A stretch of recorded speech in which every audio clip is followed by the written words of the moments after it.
avons décidé des vaccinations, MSF decided to send la typhoïde et le choléra. In December 1971, doctors and journalists who want to assist populations in distress across the world come together and create Médecins Sans Frontières. For the past 50 years, the organisation has constantly strived to reinvent the concept of humanitarian medical aid, providing assistance to populations affected by conflicts and natural disasters, or forced to flee.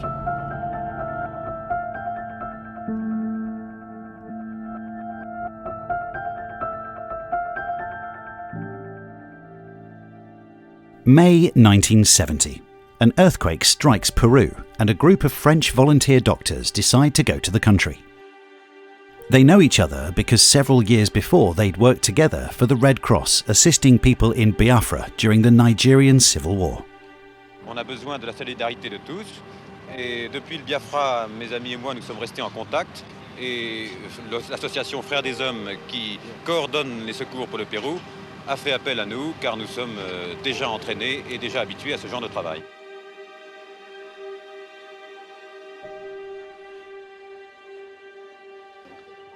November 1970. A devastating tropical cyclone strikes East Pakistan. Another group of French volunteer doctors goes to the area and sees the devastation. Needs are immense. Il n'y a pas de maison, il n'y a pas de vêtements, il n'y avait rien à manger. C'était ça. Back in France, seeing the inadequacies of the international relief effort, the two groups merge. In December 2017, they and journalists from medical review Tonus create an organisation to deliver emergency medical aid while retaining the right to freedom of action and to speak out. Médecins Sans Frontières is born.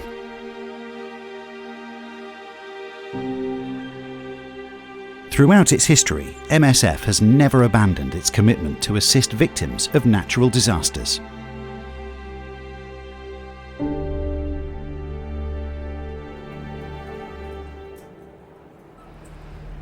J'ai commencé à courir vers notre bâtiment.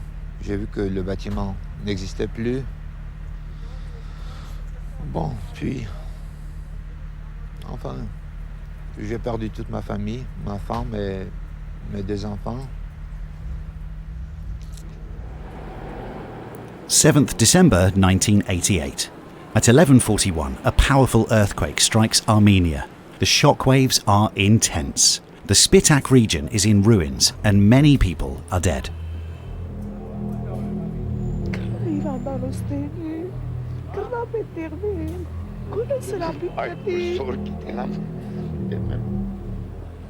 The toll is heavy, between 25,000 and 30,000 dead, and over 500,000 homeless.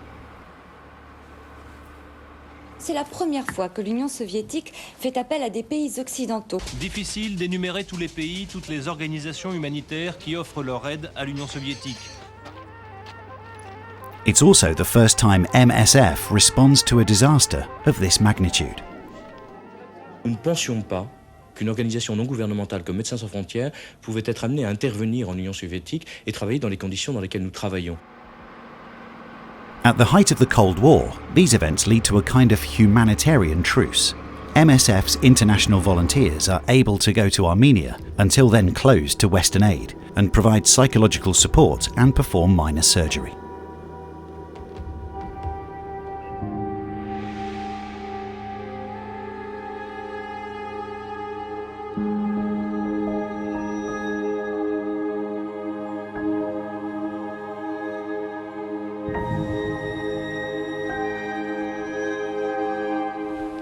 December 26th 2004.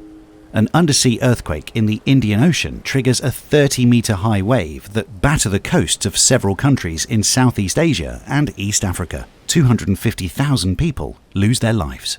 The word tsunami becomes part of everyday vocabulary. The disaster elicits a massive and unprecedented outburst of international solidarity, and donations pour in from all over the world.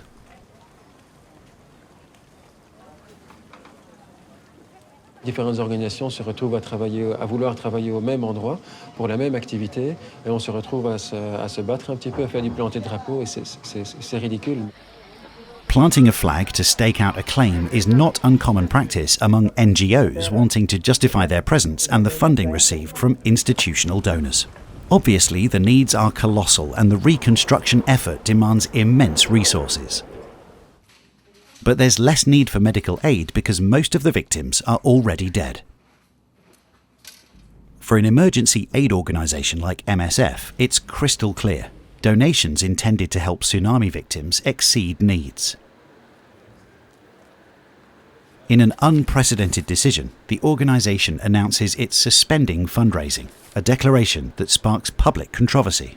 Moi, ce que j'ai dit, ce qui m'a choqué, que techniquement on dise bon, là on fait une pause, on marque une pause, très bien, mais qu'on affiche ce qui est marqué maintenant derrière au mur, solidarité, trop d'argent, qu'on prenne ce risque en ayant la notoriété de Médecins Sans Frontières, ça veut dire que tout à coup on tire le tapis sous l'action de tous les autres. Est-ce que vous avez pensé un instant, Dr Bradol, au mal que vous pouviez faire aux autres? J'ai surtout pensé à l'honnêteté vis-à-vis des donateurs, ce qui nous permet d'agir.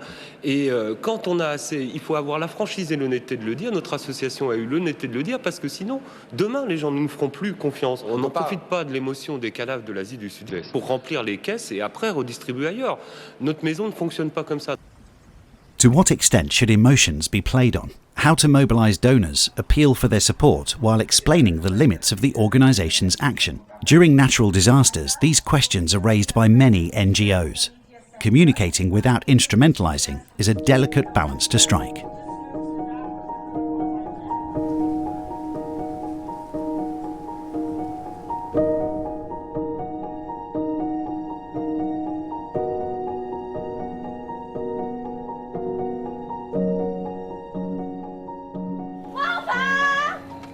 Cette infirmière hurle le prénom d'une collègue prise au piège sous le béton. Plus les heures passent, plus le bilan s'alourdit, plus l'on prend la mesure de la catastrophe. In May 2008, an 8.0 magnitude earthquake strikes Chinese province Sichuan. A team goes to the region to see the situation firsthand and assess needs. Meanwhile, at MSF's logistics base in Bordeaux, a plane is chartered and drugs and kits containing medical equipment and supplies are prepared. Every day the plane is kept waiting is invoiced and in the end it never takes off. The exploratory team concludes that MSF doesn't need to intervene, as the Chinese army's response is far more effective than anything the organisation can deliver. In the case of natural disasters, like the one in Sichuan, the help of NGOs isn't always necessary. Not taking action can at times be the best decision.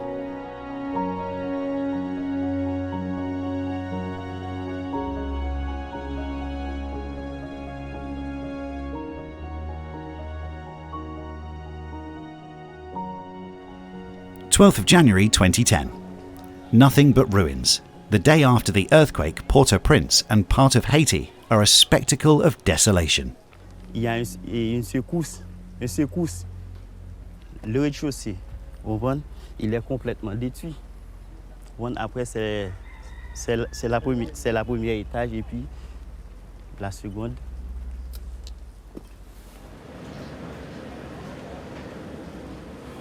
The hospital in the capital, where MSF's teams have cared for victims of violence for several years, collapses.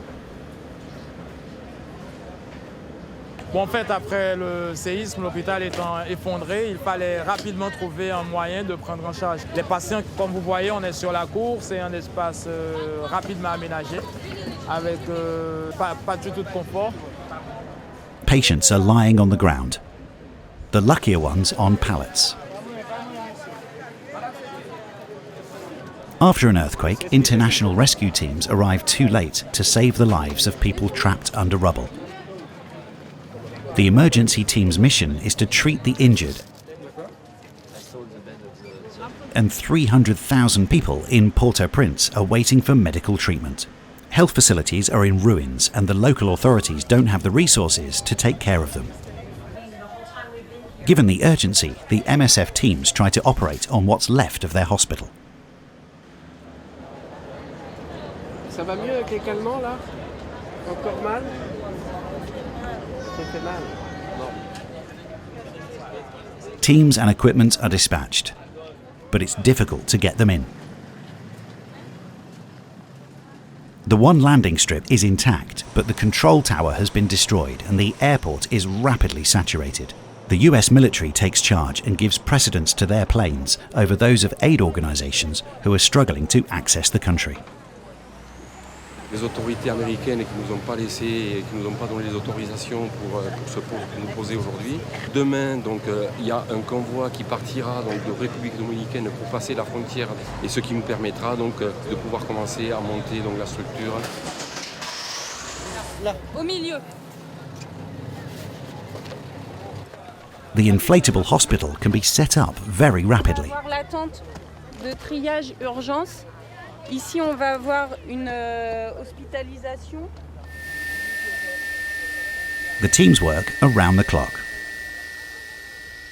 Là, les tentes, demain matin, ce sera connecté. Ce sera prêt pour installer les réseaux d'eau et de l'électricité. In 10 days, the logisticians set up a soccer field and 100-bed hospital with 2 operating theatres. Trauma surgery can now resume in better conditions. Moi, je trouve qu'il est très bien. On a une belle table, ça nous change, parce qu'on avait perdu un peu l'habitude, on était sur les palettes. On va retravailler. Ah non, il est bien. C'est sûr que c'est impeccable. The MSF teams manage a total of 1,000 inpatient beds and perform 11,000 procedures. In addition to medical care, assisting the homeless in the days following an earthquake is a major challenge. 1.3 million Haitians find themselves homeless in a country already destabilized by poverty and violence. Voyez bien, nous avons besoin de d'oreiller, de rats, tentes. Quand il pleut, nous ne pourrons pas dormir. Nous restons debout. Il y a de l'eau qui se passe dans l'air, il y a de l'eau qui se passe dans la terre. Le problème primordial que nous avons ici, nous avons besoin de tentes. Parce que nous ne pouvons pas dormir, nous ne pouvons pas dormir. Nous avons besoin de l'eau, de la nourriture et de toilettes. Chacun a sa tente devant lui. Helping these people survive during the period of reconstruction is also one of MSF's objectives.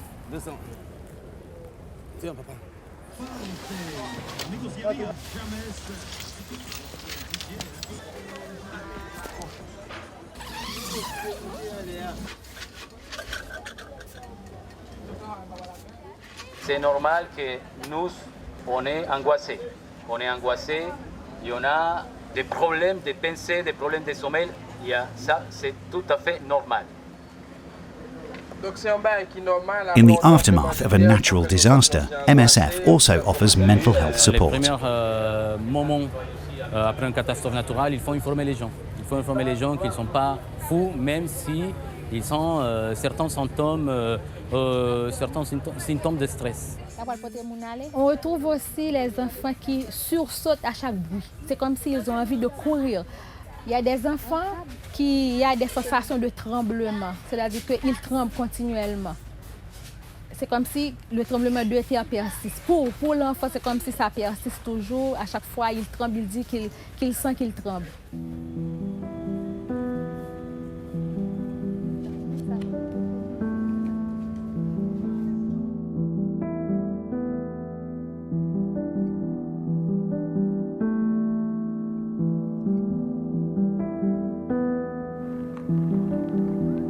In 2013, the aftermath of Typhoon Haiyan in the Philippines. MSF sets up health structures and involves the local population in its response.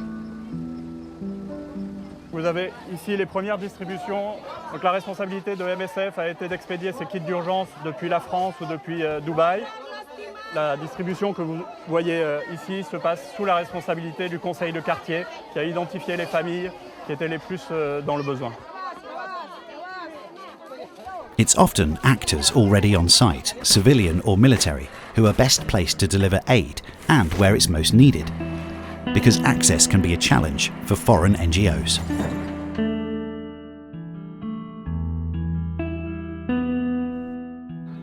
In 2015, An earthquake hits Nepal. With the Nepalese government's agreement, MSF set up another inflatable hospital, close to the epicenter of Uragat. L'idée, c'est d'aider le ministère de Santé jusqu'à ce qu'ils arrivent, par exemple, à reconstruire leur structure sanitaire qui est complètement détruite. But due to lack of coordination, more aid organizations set up nearby, and in the end, the health facility isn't used much. Other MSF's projects focus on more remote areas. At the moment, we have a mobile clinic running where we are seeing patients who cannot get health care because all the roads are destructed by landslides. Many people are cut off. Using helicopters to bring in mobile clinics, MSF is able to reach them and provide them with medical care. Adapting the response to needs, which vary according to each situation, but also over time, is one of the principal challenges of natural disasters.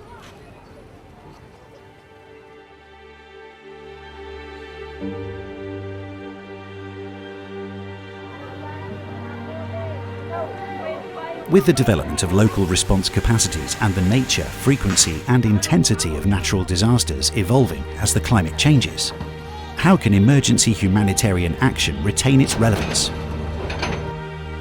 How can relief workers prepare, anticipate and help populations to protect themselves? With innovative technologies and new partners, what will tomorrow's disaster response look like?